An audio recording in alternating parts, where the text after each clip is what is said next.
Hey guys, reporting in, I think it's day 10, and it just happens to be Shavuot, and so we don't do any servile work, but it's a Sunday and nobody in town. It's a ghost town.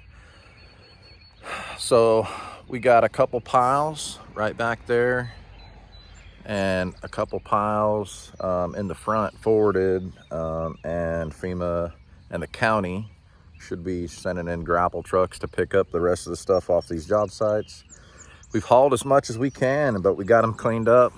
We got all the demo done, and they're going to be bringing in, the owners here are going to bring in a dozer, and they're going to scrape everything, the last little tiny bit that they got on the ground, kind of resurface it, but they got to wait for it to dry up because it's been raining and it is muddy. So kind of counterproductive if you do it in the mud. You guys know what I'm talking about.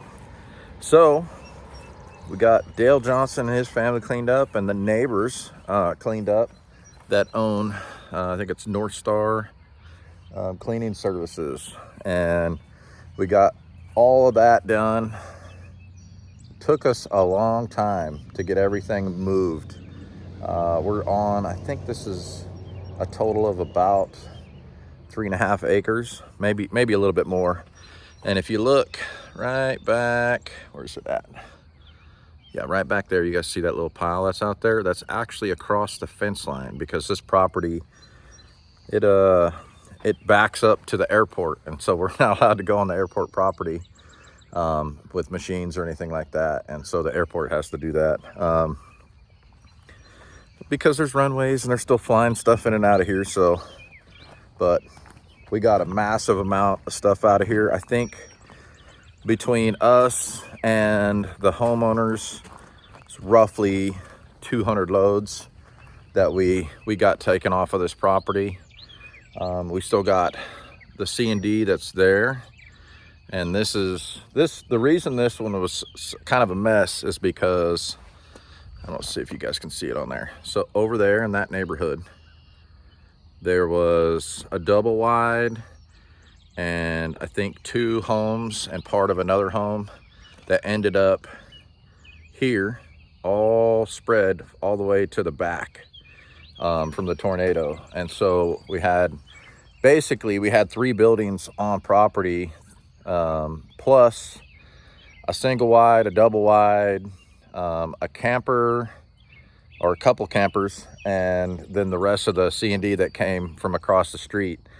And it was a mess because, you know, it mixed up with all the vegetative and there's a lot of picking and stuff. But I'll walk you guys over so you can see how big these piles are. They're pretty big. I think the county's burning most of it.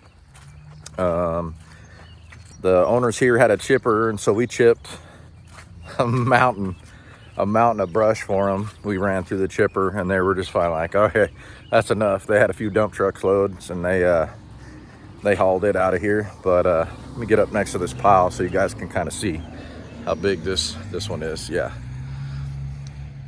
well, you can't still really see, but it's pretty big. And then there's some more C&D in there that has to get picked, but for the most part we got it all. But this was a hot mess when we got here. We took down the rest of the trees that were either pushed over or the canopies were pretty much taken all the way off.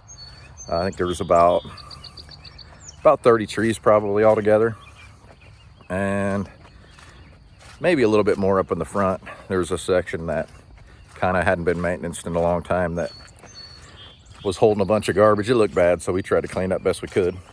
But yeah, so just over here checking out the work, day 10.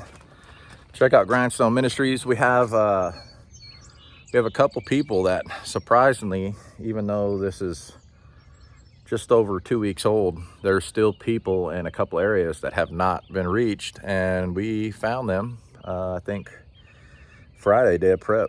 And so Monday, Tuesday, Wednesday, we're gonna go knock a few more jobs out that haven't had any attention, and I think that'll be pretty close to a wrap for us, but we'll see what the Spirit does. Thanks for tuning in, guys. Check out Grindstone Ministries. Shalom.